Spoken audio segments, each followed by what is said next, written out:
Hello tout le monde, c'est Avapi. Aujourd'hui on se retrouve pour une nouvelle vidéo sur mes 10 lectures de l'année, enfin que j'ai envie de faire dans l'année. Ah, j'ai trop mal commencé. En gros, les 10 livres que j'ai envie de lire en 2024. Je l'avais fait en 2023, même avant. Et en 2023, ça a plutôt bien marché, je crois que j'ai lu à peu près la moitié, donc en vrai ça va. Du coup, j'ai fait une petite liste, j'ai laissé mon téléphone là-bas, c'est pas grave. La plupart des livres, je les ai. Pour une fois, je crois qu'il y en a que un que j'ai pas. Après, il y a des sagas, bref, on s'en fout. Le but, c'est un peu de vider la palle, et en même temps, ma palle est pas hyper grande, donc j'ai pas trop envie de la vider non plus. Enfin, voilà, genre, j'aime bien avoir des livres à lire, quoi, et pour ça va. Après, je pense que j'achète assez de livres pour l'agrémenter un petit peu. Avant de commencer la vidéo, n'hésitez pas à me dire dans les commentaires s'il y a un livre que vous avez vraiment envie de lire cette année. Genre, je sais pas, il est dans votre palle depuis hyper longtemps, et vous voulez enfin le sortir pour le lire tout simplement, bah dites-le moi dans les commentaires. Et si vous avez fait une vidéo pareil avec un challenge de livres que vous voulez lire sur l'année, n'hésitez pas à me le dire également. Bref, on va commencer tout de suite avec un livre que j'avais beaucoup aimé, et en fait, enfin je le montre parce que c'est une saga, c'est Les Aînés de Serena Howell. La maison d'édition c'est Plume Blanche, et c'était une maison d'édition qui était à la Japan Expo je crois, et j'avais vu cette couverture et le résumé me faisait grave envie, et j'en avais entendu parler un peu de nulle part quoi, alors que c'est un livre récent, enfin c'est une nouveauté il me semble, enfin c'était une nouveauté quand je l'ai acheté quoi, mais c'était il y a pas très longtemps en vrai hein. Attendez, j'essaie de trouver une date. Ah, 2019, non bah c'est un petit peu plus vieux que ce que je pensais, mais en tout cas bah j'en ai pas vraiment entendu parler, et en fait la trilogie est déjà sortie, c'est une trilogie terminée, et du coup j'ai trop envie de lire la suite. C'est juste que je l'avais pas lu tout de suite parce que bah c'est pas hyper gros, mais c'est assez dense comme lecture, et j'avais mis beaucoup de temps à le lire en fait, donc je m'étais dit que j'allais pas enchaîner direct, et de toute façon j'ai pas le tome 2, mais du coup bah j'ai très envie de me trouver le tome 2 si je vais à la Japan Expo cette année. J'espère qu'il y aura leur stand, et comme ça je pourrais prendre le tome 2 direct dessus, ça m'arrangerait. Mais du coup pour l'histoire des aînés, c'est un monde où les dragons c'est les aînés justement, il y en a 7 je crois. T'as le dragon de la vie, dragon de l'eau, dragon de la terre, etc. Enfin tous les trucs principaux on va dire. Et lui c'est le dragon de la mort, c'est Azeroth, et chaque dragon est relié à un humain, son humain il est là. Et en fait si l'aîné meurt, l'humain meurt, et inversement. Et sauf que t'as pas envie d'être lié au dragon de la mort clairement, parce que c'est celui qui est exilé, enfin qui est le plus reclus, parce que bah c'est le plus dangereux on va dire, vu que c'est lui qui prend la vie d'autres créatures ou êtres humains, etc. Forcément c'est toujours un peu compliqué, donc t'as pas envie d'être son humain.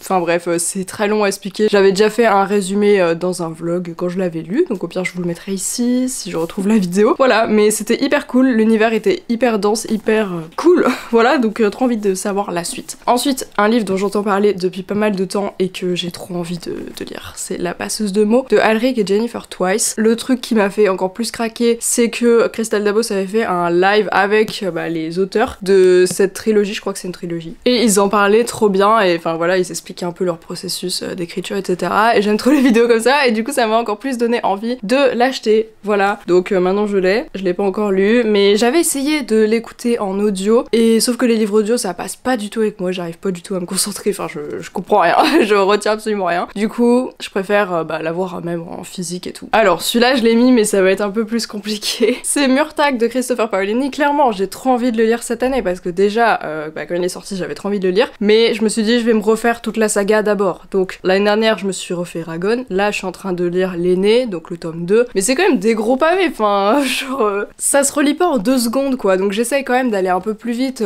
parce que c'est une relecture, mais d'un côté j'ai pas envie de rush quoi, enfin j'ai quand même envie de comprendre ce que je lis, et moi je sais pas trop lire très rapidement quoi, sinon je comprends rien à ce qui se passe, donc j'ai pas envie de rusher ma lecture et tout, du coup bah je prends quand même mon temps, mais j'espère quand même que je vais réussir à relire les 3 tomes qui me restent pour pouvoir lire Murtagh cette année. Voilà, parce que vraiment, mais j'ai trop envie de savoir ce qui se passe dans ce livre, surtout ça fait tellement longtemps qu'on attend ça, mais en fait moi j'ai vraiment été prise de court l'année dernière quand j'ai su qu'il y allait avoir comme une suite, parce que pour moi c'était vraiment terminé en fait, donc je me disais je le relirai un jour, mais c'est pas pressé. Bah si en fait, mais voilà, du coup j'ai pas eu le temps. Bon, il fallait absolument que je mette un Stephen King quand même, donc j'ai mis Dome, surtout que j'ai le 1 et le 2, et je crois que c'est en 2 tomes, et je sais pas du tout de quoi ça parle, je m'en rappelle pas, j'imagine que c'est des gens qui sont coincés sous un dôme, non?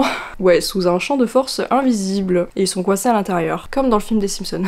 Mais du coup ça a l'air trop bien. Enfin je pense que c'est celui de Stephen King qui me le fait le plus envie en ce moment, et je savais pas trop vers quoi me tourner, donc ouais je pense que ça va être celui-là cette année. Alors là c'était un coup de cœur de Rêve ta vie en lecteur qui m'a fait craquer, du coup c'est La maison au milieu de la mer céruléenne de TJ Klune, et celui-là j'ai trop envie de tester, ça fait déjà un bail que je l'ai acheté, je sais plus quand, mais je l'ai pas encore lu. En vrai j'aime pas trop la couverture, je trouve qu'il est... Je sais pas, j'aime pas trop les couleurs comme ça, un peu vert là. Je sais pas pourquoi. Ouais, je l'ai pas encore lu, mais en vrai ça a l'air hyper bien et je me rappelle plus trop de l'histoire, mais je sais que sur le coup j'avais trop envie de le lire, donc je me fais confiance. Allez voir ces vidéos si vous voulez en savoir plus, je pense. Ensuite, We the Land de CJ Carey. Celui-là, j'en avais un petit peu entendu parler parce que c'est une dystopie avec des femmes, je crois, qui se retrouvent sur une île. Genre, il y a une île qui est exprès pour les femmes ou un truc comme ça. Mais c'est une dystopie, donc voilà, j'ai trop envie d'en savoir plus, évidemment. Et je me l'étais mis dans plusieurs challenges et je l'ai toujours pas lu, donc franchement, bah, j'ai quand même envie de me le faire. Après, le truc, c'est que je crois que c'est ma dernière dystopie que j'ai en stock. Enfin, j'ai Divergente aussi que j'avais trouvé en boîte à livres et que j'ai toujours pas lu. Mais voilà. Comme il y avait beaucoup d'hype par moment, bon, après, c'est vachement redescendu, mais c'est vrai que je me le suis pas encore fait. Mais sinon, je crois qu'il me reste que ces deux-là. Après, j'en aurai plus en stock, donc je pense que c'est pour ça que je le lis pas tout de suite, quoi. Lady Helen, le club des mauvais jours de Alison Goodman, je crois que j'en ai parlé 40 000 fois, mais je l'ai toujours pas lu. Il est aussi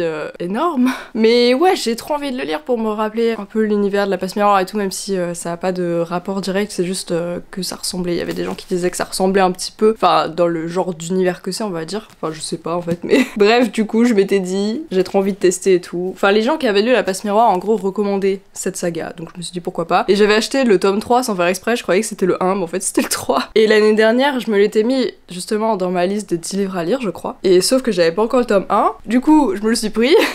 Maintenant je l'ai, donc j'espère que je vais pouvoir le lire cette année aussi. Ensuite, j'ai envie de lire Les Fleurs Captives. Je ne sais plus qui est l'auteur puisque bah, j'ai pas mon téléphone, mais c'est une saga de beaucoup de tomes, il me semble, et c'est mon ami Euphemio qui m'en a parlé. Et de ce dont je me souviens du résumé, c'est des enfants qui sont séquestrés dans un grenier, je crois, un truc comme ça, et ils s'inventent des histoires parce que c'est des enfants qui doivent être cachés parce que sa mère a jamais mis au courant les autres gens qu'elle avait eu des enfants. Un bail comme ça, je crois que c'est voilà un truc un peu glauque, histoire de famille, mystère de famille, secret, etc. Et j'aime bien les trucs comme ça, et d'ailleurs ça fait une bonne transition avec le prochain livre, donc Blackwater, qui est tout petit, de Michael McDowell. Et j'ai pris le tome 1 là, mais du coup j'ai lu cette année, et du coup j'ai envie de me faire le 2. Donc je pense que je vais pas trop tarder en vrai.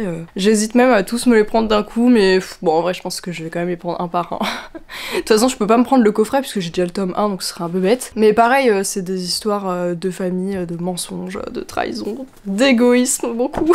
Et j'aime bien. Et ça se passe au début 20e siècle, enfin j'en avais parlé il y a pas longtemps sur la chaîne, donc voilà, et je pense que c'est assez connu. Enfin il y a quelques personnes qui en ont parlé, donc voilà. Mais du coup j'ai trop envie de savoir la suite, et en plus bah ça se lit vraiment vite, et c'est cool, genre tu passes un bon moment même s'il y a des trucs vraiment horribles en fait. Et enfin le dernier, ben c'est pas un seul livre, c'est une trilogie, oui carrément. Mais en vrai je pense que ça va aller. C'est À la croisée des mondes de Philippe Pullman, donc j'en ai déjà un peu parlé, non c'est dans le vlog qui arrive en fait, donc ah mais si j'en ai peut-être... Moi je sais plus.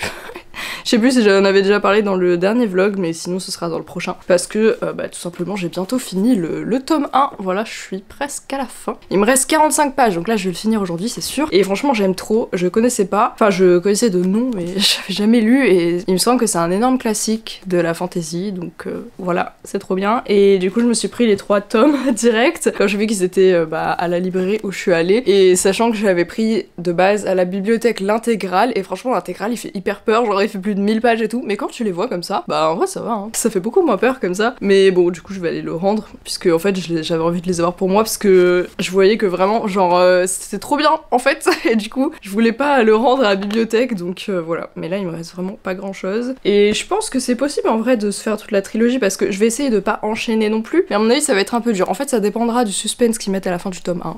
Je sais pas. C'est tout pour les 10 lectures que j'ai envie de faire en 2024. Pour une fois, j'ai pris pas mal de livres que j'avais déjà, bon, à part des suites de sagas.